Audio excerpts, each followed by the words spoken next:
যাকাত শব্দটি হচ্ছে আরবি শব্দ, যার অর্থ হচ্ছে বৃদ্ধি পাওয়া, পবিত্রতা, পবিত্র করা, আত্মশুদ্ধি করা। সম্মানিত ভাইয়েরা আমার, এই যাকাত আল্লাহ পাক পৃথিবীর সমস্ত মানুষের উপরে, নবীদের উপরে ফরজ করেছিলেন। শুধু যে আমাদের উপরে ফরজ করেছেন তা কিন্তু নয়, দুনিয়াতে যত নবী এসেছেন সবার উপরেই নামাজ ফরজ করেছেন। এমনকি আল্লাহ পাক কোরআনুল কারীমের ভিতরে বলে দিয়েছেন, যদি পৃথিবীতে ইসলামী স্টেট, ইসলামী রাষ্ট্র যদি কায়েম হয়, যদি ইসলাম কায়েম হয় এই পৃথিবীতে, তাহলে তারা 4টা কাজ করবে। কয়টা কাজ? 4টা কাজ। আল্লাহ রাব্বুল আলামিন বলেন, আল্লাযীনা ইম্মাক্কানাহুম ফিল আরদি আকামুস সালাত ওয়া আতাউয যাকাতা ওয়া আমারু বিল মা'রুফি ওয়া নাহাউনা আনিল মুনকার। আল্লাহ রাব্বুল আলামিন বলেন, যদি আমি পৃথিবীতে ইসলামকে প্রতিষ্ঠিত করে দেই, ইসলামের লোকেরা যদি ক্ষমতায় চলে আসে, ক্ষমতা যদি মুসলমানদের হাতে চলে আসে, তাহলে তারা 4টা কাজ করবে। 1 নাম্বার কাজ হলো আকামুস সালাত, সালাত প্রতিষ্ঠা করবে, মানে নামাজ কায়েম করবে। 2 নাম্বার যে কাজ সেটাই হলো যাকাত কায়েম করবে। 3 নাম্বার কাজ হলো সৎ কাজের আদেশ দেবে। 4 নম্বরের কাজ হলো সৎ কাজ থেকে মানুষকে ফিরিয়ে রাখবে, বিরত রাখবে। আমার যদি মুসলমানরা ইসলামকে যদি আমি আল্লাহ রাষ্ট্র ক্ষমতায় বসাই, তাহলে তারা এই 4টা কাজ করবে। 4টা কাজের মধ্যে প্রথম গুরুত্বপূর্ণ যে কাজ সেটা হলো নামাজ প্রতিষ্ঠিত করবে। আচ্ছা বলেন তো দেখি, আমাদের দেশে নামাজ প্রতিষ্ঠিত আছে কি নাই? নাই। আপনি নামাজ পড়লে পড়বেন, না পড়লে নাই, কেউ আপনাকে জিজ্ঞাসাবাদ করবে না। কিন্তু যেই দেশে নামাজ প্রতিষ্ঠিত আছে, সেই দেশে আজান হওয়ার সাথে সাথে পুলিশ গোয়েন্দাগুলো বের হয়ে যায়, বের হয়ে নামাজে নিয়ে যায়, ঠিক কিনা? সবাইকে ধরে ধরে নামাজের দিকে নিয়ে যায়। যদি ইসলাম কায়েম হয়ে যায়, তাহলে ইসলামের লোকেরা সর্বপ্রথম নামাজকে প্রতিষ্ঠিত করবে। আর আল্লাহ পাক দেখেন কি সুন্দর একটা সিস্টেম, নামাজ এবং যাকাতকে আল্লাহ পাক পাশাপাশি রেখেছেন। কোরআনুল কারীমে নামাজের কথা এসেছে 82 বার। কতবার? 82 বার। ঠিক যাকাতের কথাও কিন্তু 82 বার এসেছে। কারণটা হলো, নামাজ প্রতিষ্ঠিত যতক্ষণ হবে না, নামাজের ভিতরে ততক্ষণ মন বসবে না যতক্ষণ পর্যন্ত যাকাত কায়েম না হবে। কেন? একজন মানুষ যদি নামাজে দাঁড়ায়, তার ছেলে মেয়ে অসুস্থ, তার সন্তানগুলোর অবস্থা খারাপ, তার স্ত্রীর পরনে জামা নাই, ঋণের বোঝা মাথায় নিয়ে যখন নামাজ দাঁড়াবে, স্বাভাবিকই তার মনের ভিতরে বিভিন্ন চিন্তা কাজ করবে। তার নামাজ সঠিকভাবে হবে না, নামাজটা ঠিক মতো হবে না। এজন্যই আল্লাহ পাক নামাজ এবং যাকাতকে পাশাপাশি রেখেছেন। নামাজ প্রতিষ্ঠিত হবে যখন, যাকাত প্রতিষ্ঠিত হবে তখন। আমাদের দেশে তো নামাজ প্রতিষ্ঠিত করার কোনো খবর নাই, যাকাত নেওয়ার জন্য যাকাত বোর্ড গঠন করে, ঠিক কিনা? যাকাত ওই যে সুবিধাবাদ জিন্দাবাদ, যাকাত দিলে তো লাভ হবে, যাকাত নেয়, কিন্তু নামাজের কথা আসছে আগে, নামাজের কোনো খবর নাই।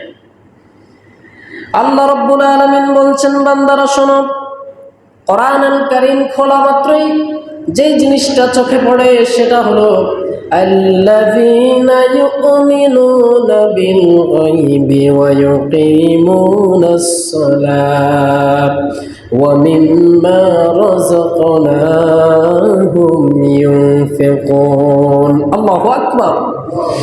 আল্লাহ রাব্বুল আলামিন বলেন, আল্লাযীনা ইউমিনুনা বিল গায়ব, যারা অদৃশ্যের প্রতি বিশ্বাস করে, গায়বের প্রতি যারা ঈমান রাখে, ওয়া ইয়াকিমুনাস সালাত, যারা নামাজ প্রতিষ্ঠা করে, 3 নম্বর হচ্ছে ওয়া মিম্মা রাযাকনাহুম ইউনফিকুন। আর যারা আল্লাহ রাব্বুল আলামিনের পথে তাদের টাকা পয়সা খরচ করে, মাল খরচ করে, তারাই হচ্ছে ঈমানদার। পড়েন সুবহানাল্লাহ।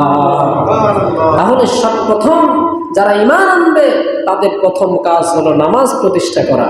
2 নম্বর কাজ হলো যাকাতকে প্রতিষ্ঠা করবে, তারা আল্লাহ রাস্তায় ব্যয় করবে। বলা হয়েছে যে ব্যক্তি নিসাব পরিমাণ সম্পদের মালিক যাকাত দেয় না, তার সম্পদগুলো হারাম হয়ে যায়। পড়েন নাউজুবিল্লাহ।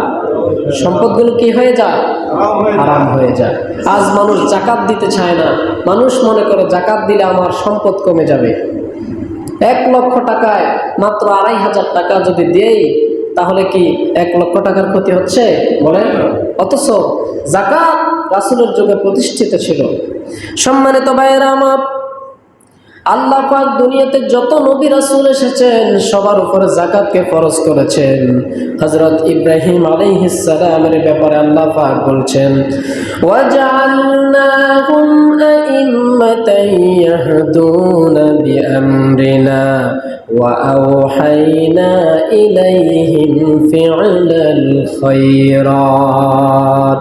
আল্লাহ পাক বলেন, আমি পৃথিবীর সমস্ত নবীদেরকে নেতা বানিয়েছি। নবীরা কি নেতা? আমরা মানুষ আজ নবীদেরকে নেতা মানতে চাই না, নবীদেরকে রাষ্ট্র ক্ষমতার মালিক, নবীরা যে রাষ্ট্র চালিয়েছে সেটা আমরা মানতে চাই না, আমাদের সেটা স্মরণ থেকে চলে যায়।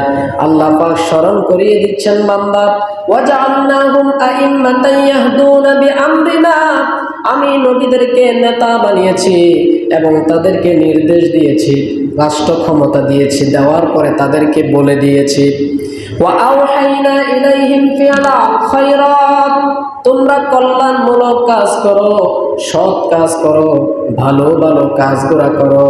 ভালো কাজের মধ্যে কোন কাজগুলা করবে আল্লাহ তাও বলে দিচ্ছেন। ও আমার নবীরা তোমরা শোনো, ওয়া আকামাস সালাতা ওয়া ইতাইজ যাকাত। আল্লাহ পাক বলেন ভালো কাজগুলোর মধ্যে 1 নাম্বার ভালো কাজ হলো, ও আমার পয়গম্বরেরা তোমরা নামাজ প্রতিষ্ঠা করো। 2 নাম্বার কাজ হলো যাকাত প্রতিষ্ঠা করো। কোন সুবহানাল্লাহ। তাহলে নামাজের পরে যাকাতের স্থান, নামাজ প্রতিষ্ঠিত হবে, যাকাতও প্রতিষ্ঠিত হবে। দুনিয়ার সমস্ত নবীগণকে আল্লাহ পাক নেতা বানিয়েছেন, রাষ্ট্র ক্ষমতা দিয়েছিলেন। হযরত ইউসুফ আলাইহিস সালামকে আল্লাহ পাক রাষ্ট্রের প্রেসিডেন্ট বানাইছে কি বানান নাই? আমাদের নবীজিকে বানিয়েছেন নাকি বানান নাই? বানিয়েছেন। সম্মানিত ভাইয়েরা আমার, হযরত ইসমাঈল আলাইহিস সালামকে আল্লাহ পাক যাকাতের কথা ফরজ করে দিয়েছেন। কোরআন আল কারীমের ভিতরে আল্লাহ পাক উল্লেখ করে দিয়েছেন, ওয়া কানা ইয়া'মুরু আহলাহু বিস-সালাতি ওয়াজ-যাকাতি মা দুমতু হাইয়্যা।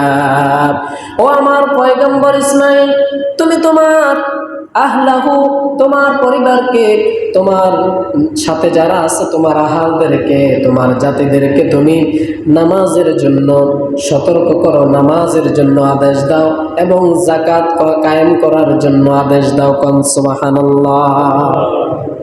এরপর আল্লাহ বলছেন, ওয়া কানা ইনদা রাব্বিহি মারদিয়া, নবীরা ছিল আমার বাধ্যগত বান্দা, আমি সন্তুষ্ট ছিলাম নবীদের উপরে।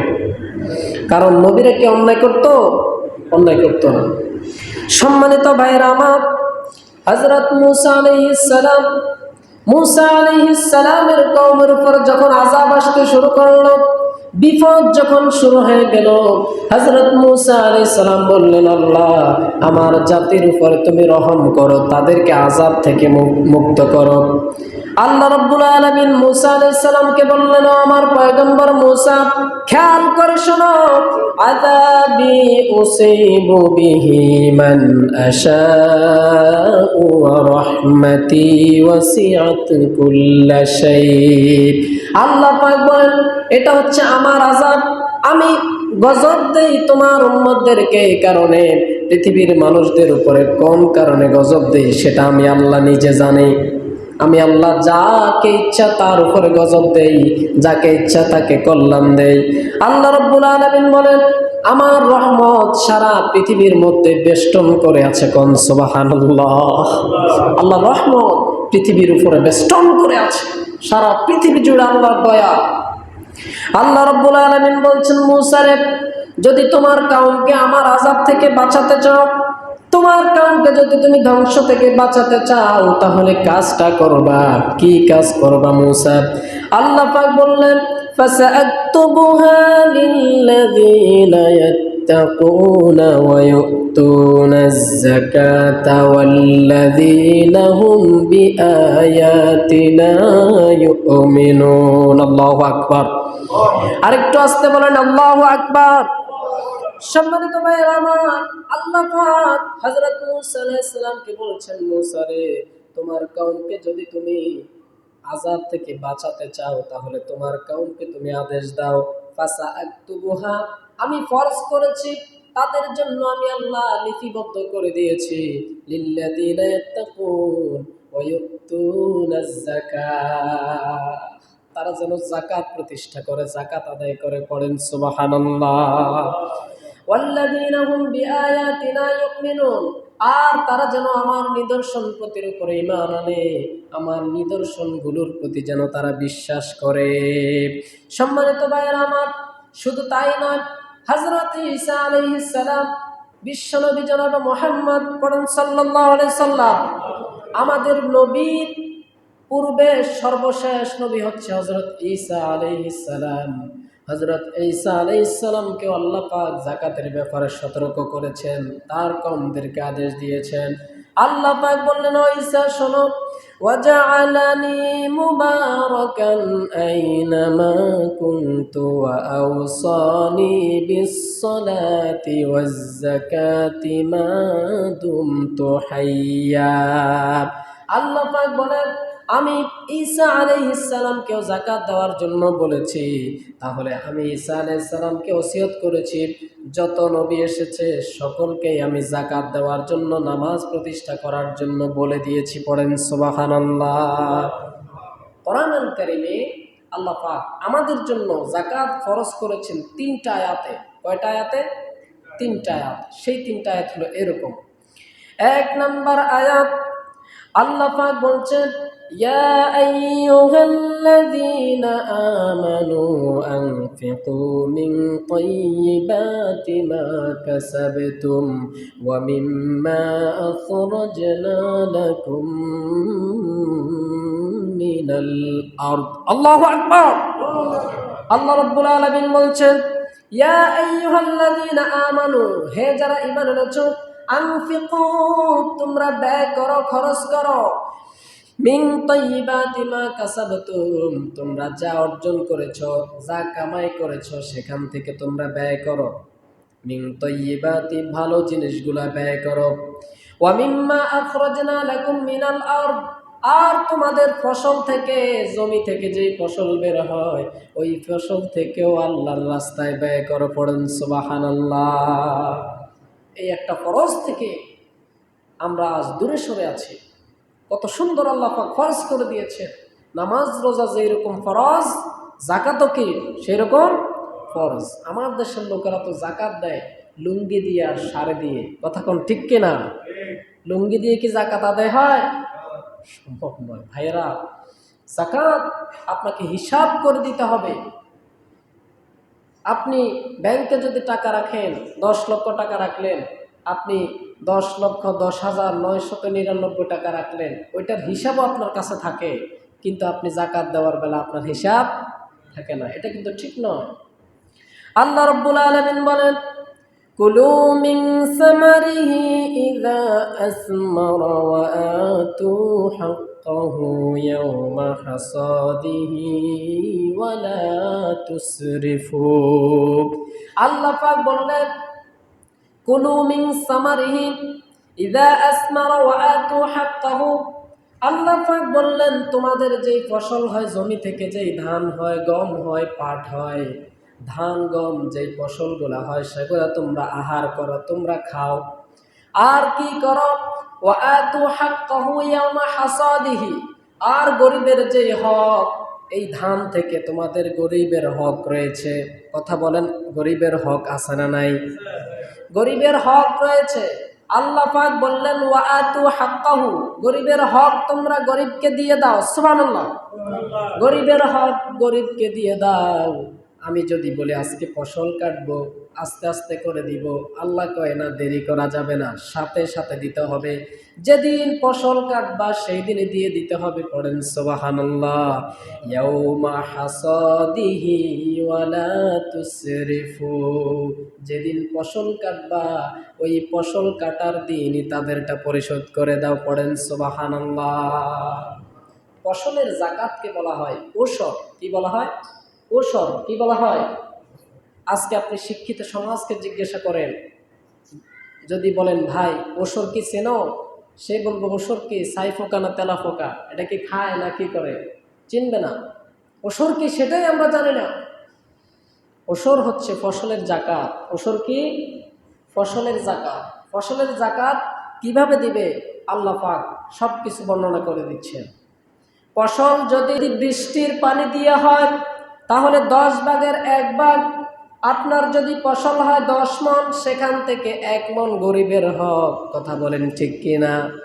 আমরা কি আজকে এই হক আদায় করি? আমাদের খেয়াল থাকে না। ফসল যদি বৃষ্টির পানিতে হয় তাহলে 10 ভাগের 1 ভাগ আজকে মুখস্থ করে যেতে হবে। ফসল যদি বৃষ্টির পানি দিয়ে হয় 10 ভাগের 1 ভাগ। আল্লাহ পাক বলেন আল্লাহ বান্দার প্রতি জুলুম করেন না। আর যদি তুমি তোমার নিজের পানি দিয়ে তেল খরচ করে পেট্রোল জ্বালাইয়া যদি তুমি ফসল উৎপন্ন করো তাহলে তোমাকে 10 ভাগের 1 ভাগ দেওয়া লাগবে না, এবার দাও 20 ভাগের 1 ভাগ। সুবহানাল্লাহ পড়ে। 20 ভাগের 1 ভাগ। 20 মণ হলে এবার 1 মণ দাও, 10 মণ হলে আধ মণ দাও। আল্লাহ পাক কত সুন্দর বিধান বান্দার জন্য করে দিয়েছেন। বান্দা যদি এইরকম ভাবে তোমরা দিতে পারো তোমাদের ফসলটাও পবিত্র হয়ে গেল, আর গরিব যারা আছে তাদেরও কষ্ট হলো না। আল্লাহ পাক বলেন ওয়ামাল্লাহু ইউরিদু যুলমান লিল আবিদ, আল্লাহ তার বান্দার প্রতি জুলুম করেন না। কোন সুবহানাল্লাহ। আচ্ছা বলেন তো আল্লাহ কি জুলুম করছে? কি সুন্দর সিস্টেম দিয়ে দিয়েছে। সম্মানিত ভাইয়েরা আমার, আপনারা এটা আদায় করবেন। আল্লাহ রাব্বুল আলামিন বলছেন এবার আসুন যারা এই যাকাত দিবে না তাদের অবস্থা কেমন হবে। আল্লাহ পাক কোরআনুল কারীমের ভিতরে সব কিছু বলে দিয়েছেন। বান্দা যারা যাকাত দিবে না তাদের পরিণতি কি? ওয়াল্লাযীনা ইয়াকনিজুনাজ যাহাবা ওয়াল ফিদ্দাতা ওয়া লা ইউনফিকুনাহা ফী সাবিলিল্লাহ ফাবাশশিরহুম বিআযাবিন আলীম। আল্লাহ পাক বলে যারা সম্পদ জমা করে যাকাত না দিয়া, ওয়াল্লাযীনা ইয়াকনিজুনাজ যাহাবা স্বর্ণ মুদ্রা জমা করে, ওয়াল ফিদ্দাতা এবং রূপা জমা করে, ওয়ালা ইউনফিকুনাহা ফী সাবিলিল্লাহ আর আল্লাহর রাস্তায় ব্যয় করে না, খরচ করে না। আল্লাহ পাক বলেন ফাবাশশিরহুম বিআযাবিন আলীম, ওদেরকে আমার শাস্তির সুসংবাদ শোনাও। পড়েন নাউজুবিল্লাহ। আচ্ছা বলেন তো শাস্তির কি সুসংবাদ না দুঃসংবাদ? আচ্ছা আল্লাহ কেন বলছে সুসংবাদ? এটা এভাবে বোঝেন, মানে শাস্তির তীব্রতা বোঝানোর জন্য সুসংবাদ বলা হয়েছে।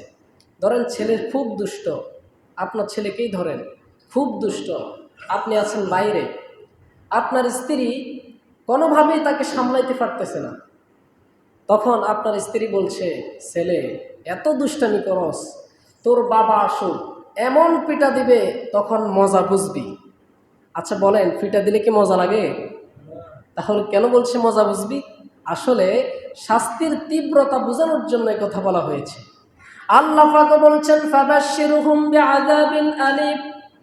আল্লাহ পাক বলছেন ও বান্দারা যারা যাকাত দিবে না, যাকাত যারা দিবে না ওদেরকে আমার শাস্তির সুসংবাদ শুনিয়ে দাও। পড়ুন সুবহানাল্লাহ। আল্লাহ পাক বান্দাকে কত সুন্দর করে বোঝাচ্ছেন, বান্দা খবরদার এই যাকাত না দিয়ে তোমার সম্পদকে অপবিত্র করে ফেলো না।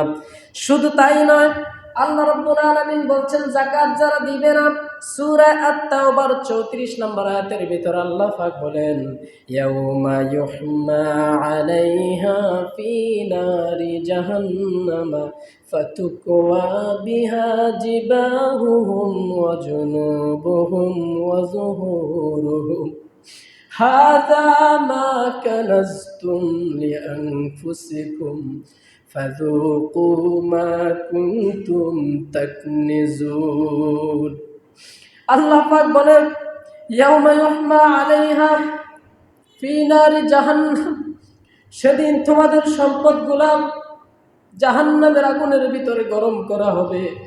কিসের আগুনে? জাহান্নামের আগুনের ভিতরে তোমাদের সম্পদগুলা গরম করা হবে। গরম করে ফাতুকওয়া বিহা জিবাহুহুম, তোমাদের পিঠের মধ্যে দাগ দেওয়া হবে। ওয়া জুনুবুহুম ওয়া যুহুরুহুম, তোমাদের কপালের মধ্যে দাগ দেওয়া হবে। সারা শরীরের ভিতরে সেই সম্পদগুলো দিয়ে জাহান্নামের আগুনে পুড়িয়ে তোমাদেরকে সেক দেওয়া হবে। হাদা মা কানাজতুম লিআনফুসিকুম ফাযুকু মা কুনতুম তাকনিজুন। আল্লাহ পাক বলেন, সেক দেওয়া হবে আর ফেরেশতারা বলবে, নাও এটাই তোমার সেই সম্পদ, যেই সম্পদ তুমি যাকাত না দিয়ে জমা করেছ, এটাই হচ্ছে সেই সম্পদ। সম্মানিত ভাইয়েরা আমার, এজন্য যাকাত না দিয়ে জমা করা উচিত নয়। আল্লাহ রাব্বুল আলামিন অসংখ্যবার বান্দাকে সতর্ক করছেন, বান্দারে, আল্লাহ পাক তার নবীদেরকে বলেছেন, হে নবী, খুয মিন আমওয়ালিহিম সাদাকাতান তুতাহহিরুহুম ওয়া তুযাক্কিহিম বিহা ওয়া সাল্লি আলাইহিম। একটু আওয়াজ দিয়ে পড়ুন না, আল্লাহু আকবার। আল্লাহ রাব্বুল আলামিন বলছেন, খুয মিন আমওয়ালিহিম, হে নবী, আপনি তাদের মাল থেকে যাকাতকে আদায় করুন। মাল থেকে যাকাতকে আদায় করে নিন। যারা দিতে চায় না তাদেরকে আইন করার মাধ্যমে আদায় করে নিন। ওয়া তুযাক্কিহিম বিহা, যেন তারা পবিত্র হয়ে যায়। পড়েন সুবহানাল্লাহ। আল্লাহ রাব্বুল আলামিন সব কিছু কোরআনুল কারীমের ভিতরে বলছেন, বান্দারে, অসংখ্যবার বলে দিয়েছেন, ওয়া আকিমুস সালাতা ওয়া আতুজ যাকাতা ওয়ারকাউ মা'আর রাকিঈন। তোমরা নামাজ প্রতিষ্ঠা করো এবং যাকাত প্রতিষ্ঠা করো, আর তোমরা রুকুকারীদের সাথে রুকু করো, মানে নামাজ জামাতে নামাজ আদায় করো।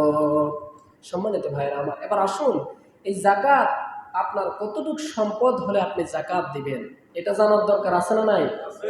এটা অবশ্যই প্রয়োজনীয়, গুরুত্বপূর্ণ। আপনি আপনার জমির RSBS খতিয়ান যা আছে সব কিছু মূর্খ হলেও কিন্তু চেনে মানুষ। না চিনলে অন্তত ভেন্টরের কাছে গিয়ে হলেও জিজ্ঞেস করে, ভাই আমার জমি কোন খান দিয়ে কদ্দুর আছে, সব কিছু জানার চেষ্টা করে। কিন্তু ইসলামের মৌলিক বিষয়গুলো আমরা জানতে চাই না। সম্মানিত ভাইয়েরা আমার, বলা হয়েছে, যার 52.5 তলা রূপা থাকবে, কত তলা?